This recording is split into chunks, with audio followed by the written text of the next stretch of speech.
সকালবেলাতে মা আজকে বাজারে গেছিল আর বাজার থেকে নিয়ে এসেছে আমার দুটো পছন্দের জিনিস। কি সেটা তোমাদের একটু বাদে দেখাচ্ছি। সকালবেলা ওঠার সাথে সাথে দেখলাম বাইরে বেশ সুন্দর মেঘ করেছে। আমি 1 কাপ চা হাতে নিয়ে গান শুনছিলাম। তারপর ব্রেকফাস্টে আজকে খেয়েছিলাম নানপুরি। এই নানপুরিটা খেতে আমার ভীষণ ভালো লাগে। আমার ভয়েসটা শুনেই হয়তো তোমরা বুঝতে পারছো আমার আবার ঠান্ডা লেগেছে। আসলে ওয়েদার এত বেশি চেঞ্জ হচ্ছে সেই জন্য ঠান্ডাটা আবারও লেগেছে। তার সঙ্গে ডাস্ট অ্যালার্জির একটা প্রবলেম তো আমার আছেই। এদিকে মা কাটাকাটি কমপ্লিট করে রান্না শুরু করে দিয়েছে।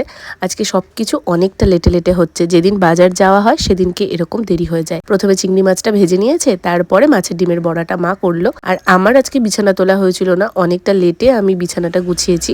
এরপর আমি চলে গেছিলাম স্নান করতে আর চিংড়ি মাছটা দিয়ে মা করেছিল আলু পটল চিংড়ি। তার সাথে ভাতটা মা আজকে অনেকটা লেটে বসিয়েছে। আমি প্রত্যেকদিন মাকে বলি ভাতটা সকাল করে নিতে, গরমের মধ্যে গরম ভাত খেতে একদম ভালো লাগে না। তবে ওই যে আজকে সমস্ত কাজেই দেরি, সেজন্য ভাতটাও লেট করেই বসানো হয়েছে। এর মধ্যে আমি স্নান সেরে নিয়েছি, এরপর বসে পড়লাম লাঞ্চ করতে। টাটা।